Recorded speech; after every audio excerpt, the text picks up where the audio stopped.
and get a price within 2 minutes. A very, very smart use of 2 minutes. Here's the number you need. 844-94-BIBLE. That's 844-94-BIBLE. 844-94-BIBLE.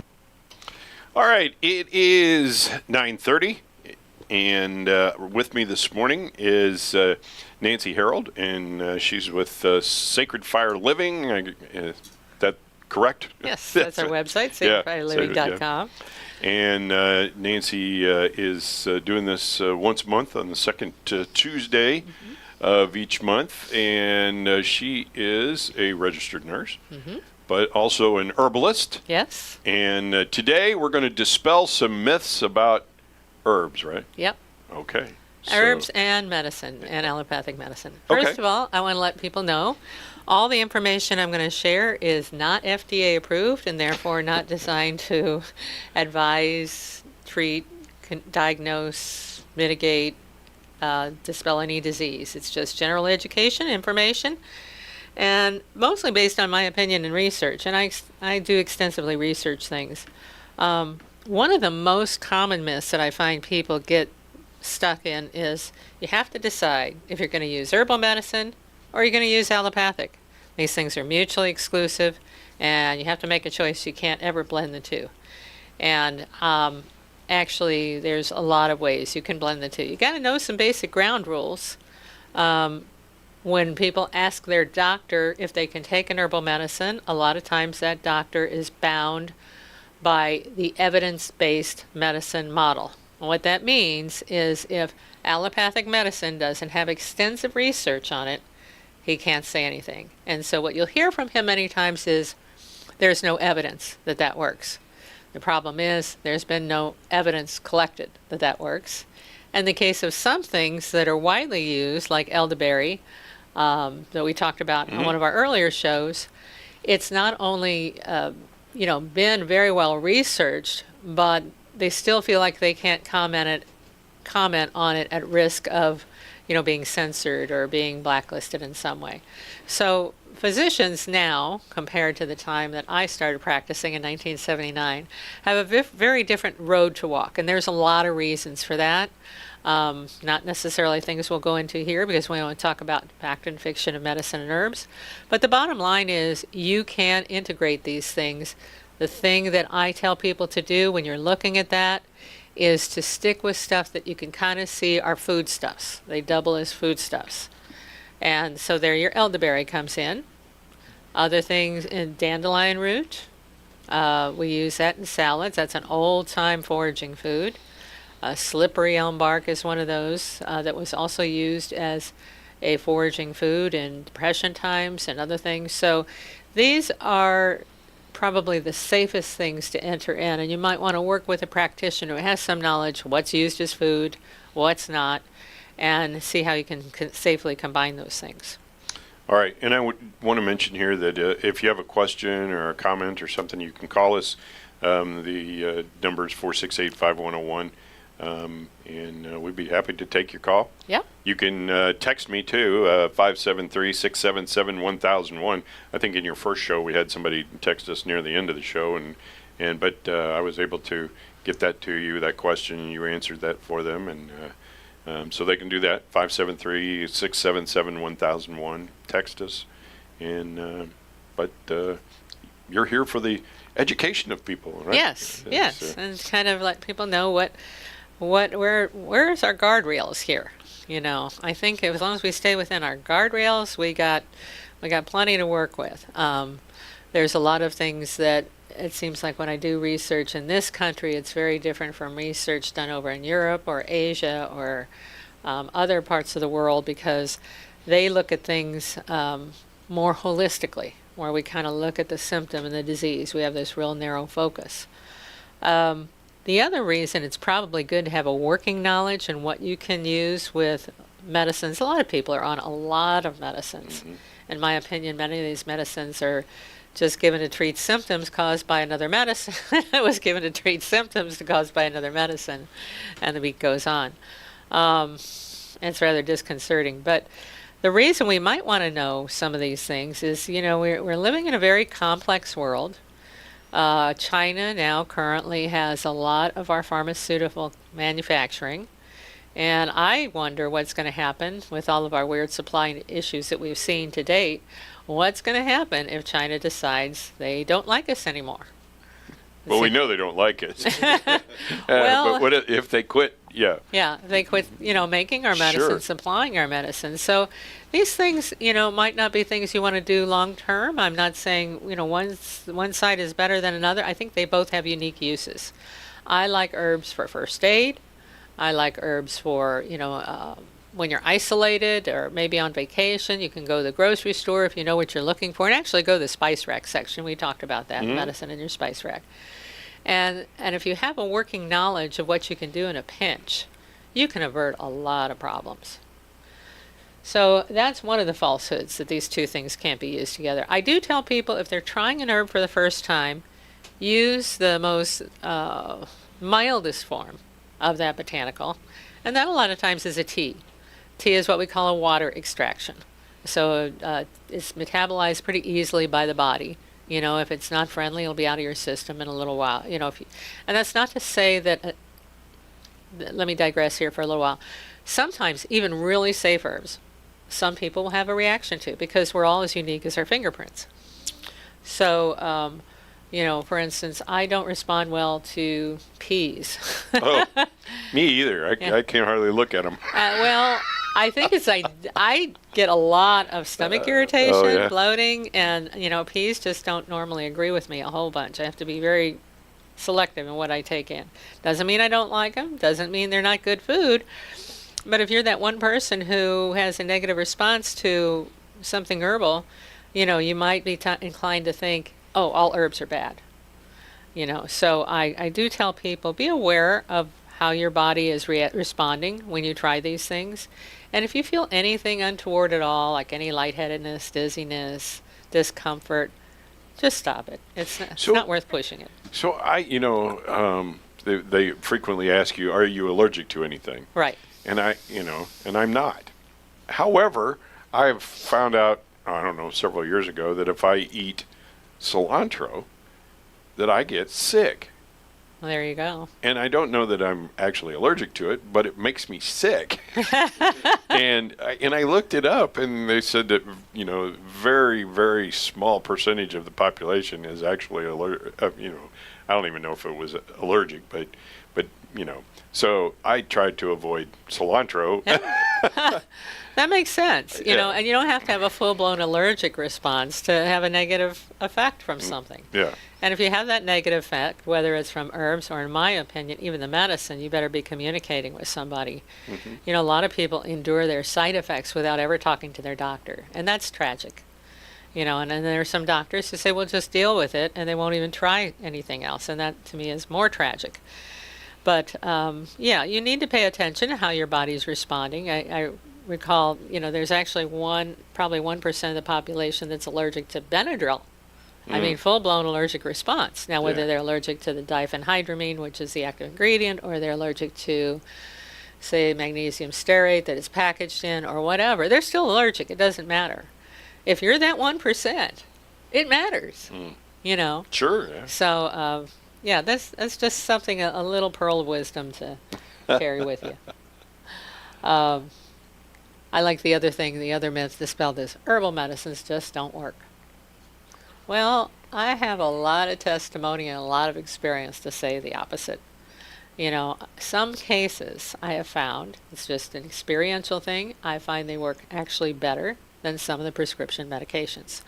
Recently had a friend whose husband, she called me because her husband had broken out with shingles. And unfortunately, this was a week before he was to walk his daughter down the aisle. And shingles has about a 7 to 10 day response time before those blisters kind of heal up and dry, and right. They don't cause the excessive misery.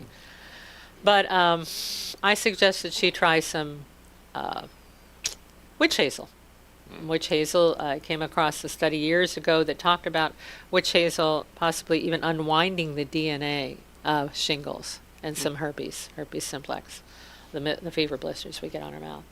So I had a couple instances where applying witch hazel compresses really did a lot to hasten the healing and drying up of.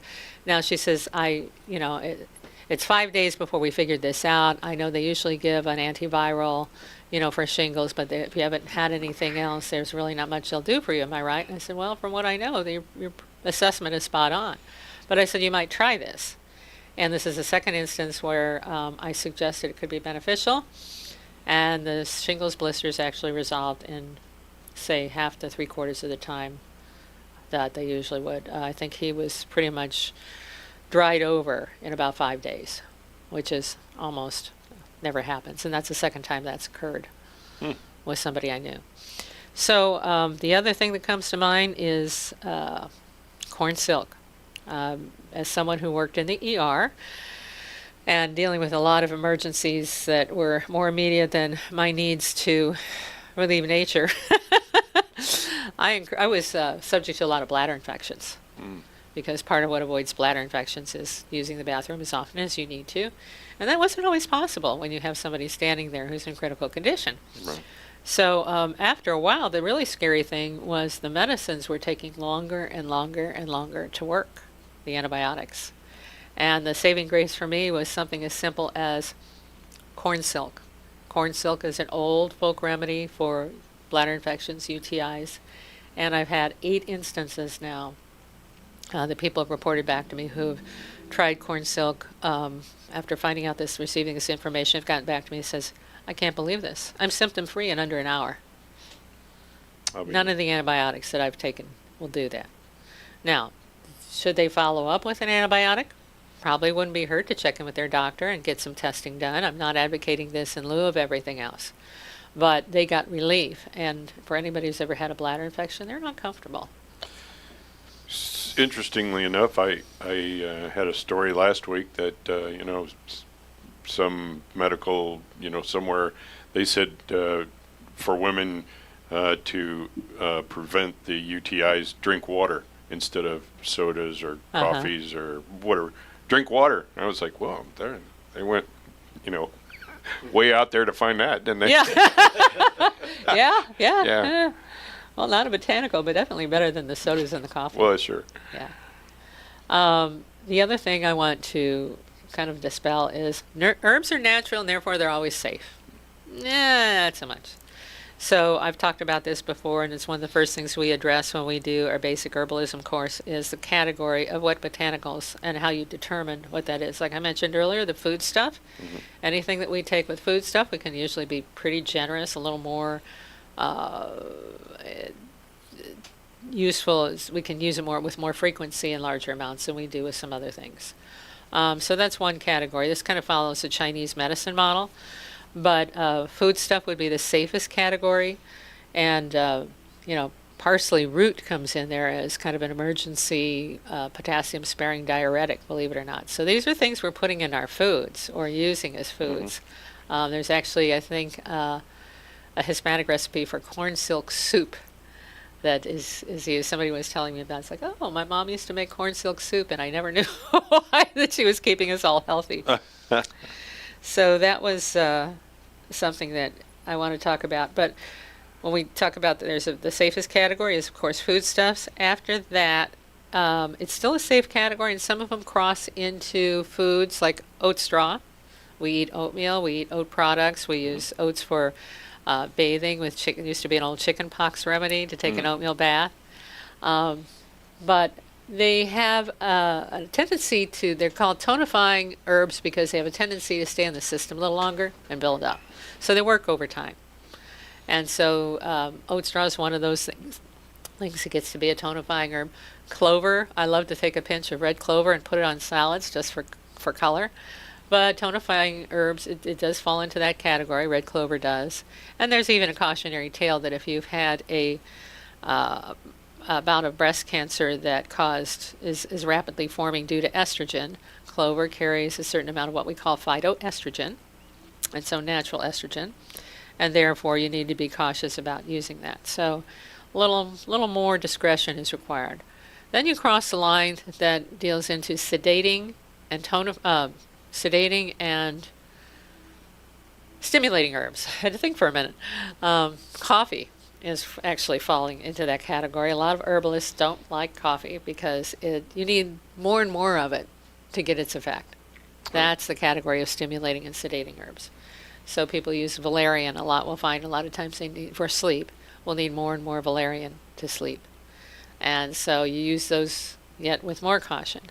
And then you get into a category I really don't like to deal with at all, since I do wellness coaching with the public. It's used a lot in Chinese medicine. And they're herbs that are recognized generally as poisonous, and you use them in very small, very discrete amounts. I won't do anything with those because there's so many other things I can use that I don't need those. And for most of things that can't be resolved with my level of expertise, I will refer on to people who perhaps have more knowledge and more experience than I do. But so, of course, you need to know what follows into that category. In my opinion, Chinese medicine uses something called aconite. We know is wolfsbane or monk's hood. It's an ornamental.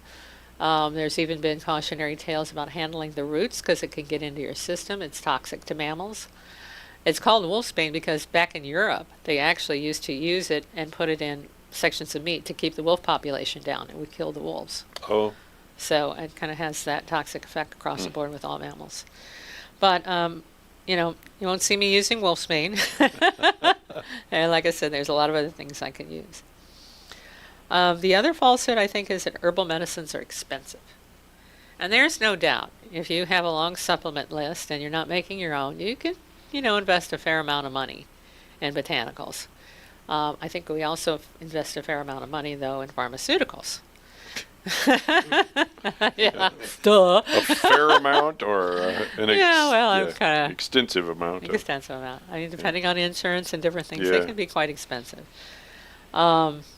So just be aware. If you have the innate knowledge, you know what's growing in your backyard, and you stay in that food category stuff of your dandelions and things like that, you can probably help out and save. It doesn't have to be expensive. That's what I'm saying. It certainly doesn't have to. The other falsehood I want to mention is all herbal medicines are created equal. And I don't think they are. Yeah. I personally, along with most people who use herbs for health, prefer something in a liquid or an extracted form. It's extracted in either alcohol or vegetable glycerin, sometimes apple cider vinegar, that has pulled out those helpful essential elements versus a capsule or a pill. The general school of thought is by the time it's been capsulized, it's been processed so much, it may have lost some of the effectiveness of the botanical, and I can't disagree with that.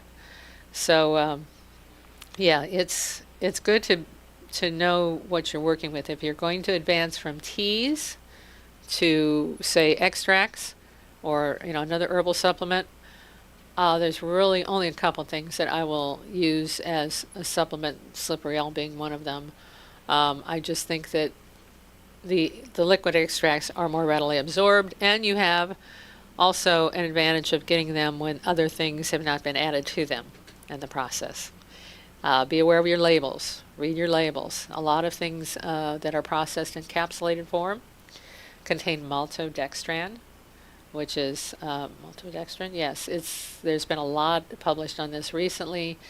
It's been, I guess, touted as one of the things that is healthy, but it actually kind of affects our insulin resistance, and it's a hidden sugar that isn't really good for us. So I think your liquids offer a purer form, in my opinion, than some of your capsuled pills do. And if you can get some where you know the grower, that's even better yet. Or if you grow it yourself. We grow ours, and most of the remedies we make, I would say 75% of them to 80% on any given day come from our remedy garden. There's some things I can't grow here because of the climate. Mm-hmm. So I do have to order in those botanicals from really good sources. And there's a couple that herbalists particularly like, one of them being Frontier Co-op. A lot of people in the area will order Frontier products, and they're really good. The other falsehood, another one, is herbs are only used by a fringe element of people. It's gaining popularity. I mean, more and more people, especially after so much conflicting information around COVID and the vaccines, they're looking for a way to take ownership for their own well-being. And so what used to be, kind of thought of as a hippy-dippy science is, people my age, I tend to think that, I guess I had a bias that people my age who had a reference for how medicine used to be would be most drawn to herbs. But I'm finding when I go out and I do talks and fairs that it's people 20-somethings want to know about it too. They want that independence. They want that chance to take charge for their health. I think we had I don't know, I'm probably in that generation that, we just think there's a pill for everything. Yeah. And it's like, I don't know, I grew up with, great-grandparents and things like that believed in a lot of the herbal, remedies and things like that. And sometimes, I'm sure that, they told me something and I was like, yeah, right. Yeah. Uh-huh. But I mean, there was that generation. And then I think, my generation was like, well, there's bound to be a pill for that, because you don't have time or you don't want to research it. You just, right. Yeah, well, there you go. So. Yeah. But if you have the knowledge, the knowledge stays with you the whole time. So, and there's more and more available. Now, a lot of that is actually some of the most, I guess, egregious misinformation I find around, in my opinion, are on some of the healthcare sites. Because there's not there's a conflicted view that these things, natural medicine and pharmaceuticals can play nice together. That's where you really get a lot of either or. If you're using any of this herbal stuff, that's just bad. So, I think it's different today, but I think didn't most medicines start out as, them making pills or something out of herbs? Out of plants. Yeah. Yeah. And And now, there's still some that cannot be manufactured except through botanicals they're extracted from. But now we think that everything's made at the molecular level. In the lab. To fix you. Right. So the problem was, aspirin or salicylates were given to people for pain relief and inflammation as far back as Hippocrates. The difference is he'd give them a willow branch to chew on, which is the source of that. Bayer came along, found the active ingredient, took out all the natural buffers, all the natural potentiators, and that's when we started seeing things that caused bleeding, a shorter duration of the effectiveness when you take those things out. You can limit their effectiveness, and you can also, cause more problems. So, history, like our recent history is like, don't eat eggs because they'll cause cholesterol. Now it's, you should eat eggs because it's the good cholesterol or something like that. Yeah. And aspirin, you should take one every day for your heart. And now only take, if you've had a heart issue, take a baby aspirin or something, Right. How do you know who to believe and when to believe them and what to believe and, Actually, if I quote Dr. Berg, who I follow, and I really like his information. He's kind of got an online presence through YouTube. He says anything that is consistently across the board, he really goes to the other end. He says anything consistently across the board that medicine tells you to do is probably wrong. Oh.